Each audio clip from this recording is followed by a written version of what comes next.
Jangan lupa like, komen, dan subscribe channel YouTube TVRI Bengkulu dan nyalakan lonceng notifikasinya.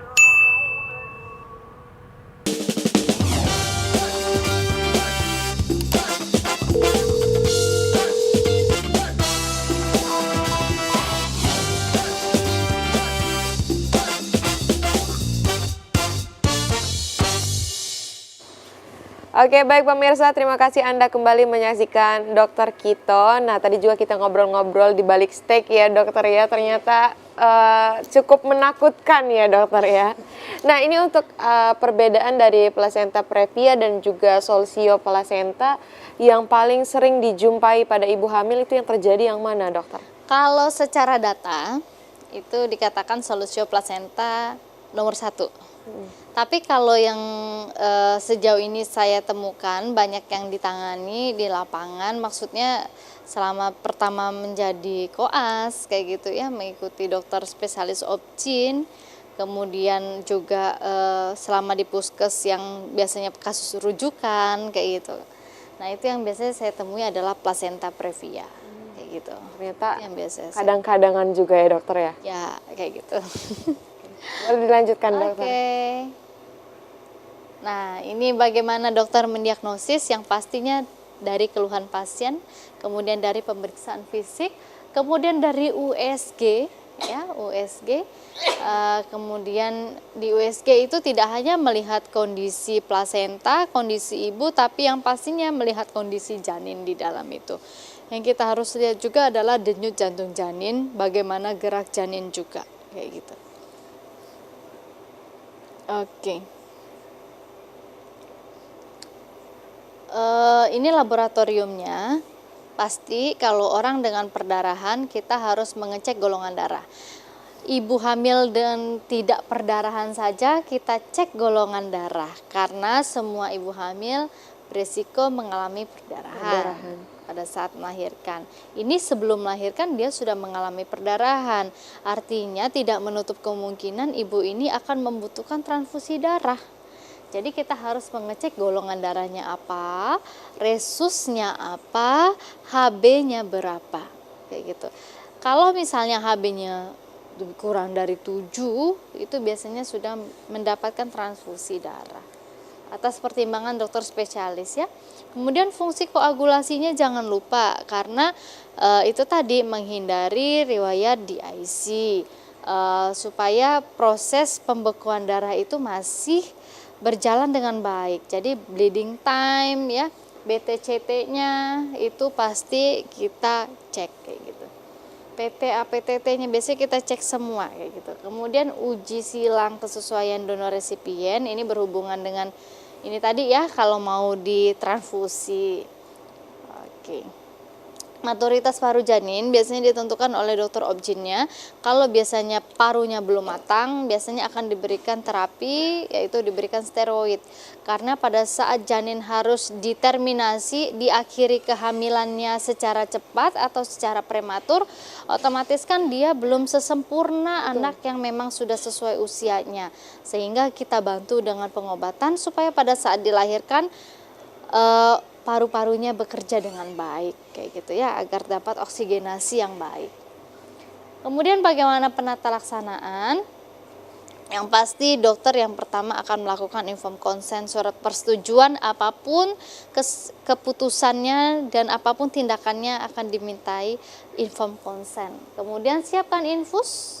Jangan lupa, kenapa jarumnya besar? Karena siap-siap kalau misalnya butuh transfusi. Nah, butuh transfusi darah kita nggak ganti lagi. Memang jadi jarumnya besar kayak gitu ya. Kemudian pastikan ketersediaan cairan dan darah. Makanya kalau biasanya saya pada saat mengedukasi ibu-ibu hamil atau kader-kader itu tolong ditanyakan golongan darahnya apa, resusnya apa, kemudian siapa calon donor. Siapa calon donor? Harus disiapkan terlebih dahulu ya dok? Harus disiapkan kayak gitu. Apalagi dengan adanya kasus seperti ini. Kemudian nilai dan pertahankan kondisi ibu dan bayi. Pertahankan, mudah-mudahan semuanya selamat. Kemudian golongan darah dan cross match. Nah, oke, ini solusiul, janinnya hidup, nilai kematangan bayi ya, kematangannya cukup, biasanya kita lahirkan.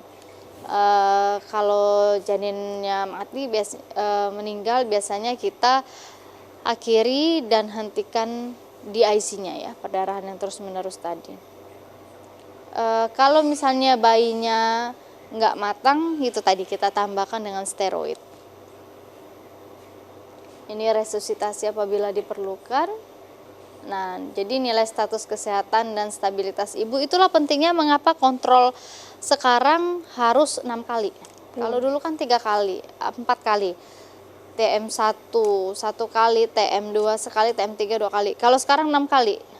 Ya, itu untuk mengecek terus dan harus ada riwayat kontrol dengan dokter. Dokter dan dokter kandungan. Harus rajin kontrol ya dokter ya? Itu kontrol penting. Gitu. Kemudian nilai status kesehatan ya, nilai kesejahteraan bayi, lakukan tentukan penyebab perdarahan, kemudian jangan lakukan pemeriksaan dalam biasanya. Terapinya, kemudian terminasi itu adalah keputusan dari spesialis. Oke, sekian dan terima kasih. Oke, sudah selesai ya dokter ya pemaparan materinya. Silakan duduk kembali Dokter Elsa. Nah, kalau dari Dokter Pusa nih, Dokter Putri, apa yang harus diantisipasi oleh ibu hamil agar terhindar dari perdarahan ini, dokter? Boleh, kita menyarankan untuk menjaga kesehatan itu bukan cuma saat kita sudah menikah atau sudah mau hamil ya, tapi sudah dari awal, dari remaja. Saat remaja kita konsumsilah makan makanan yang sehat, makan makanan yang bergizi, dijaga HB-nya jangan sampai rendah. Kalau misalnya di sekolah kan sering dari puskesmas itu dibagiin tablet tambah darah ya.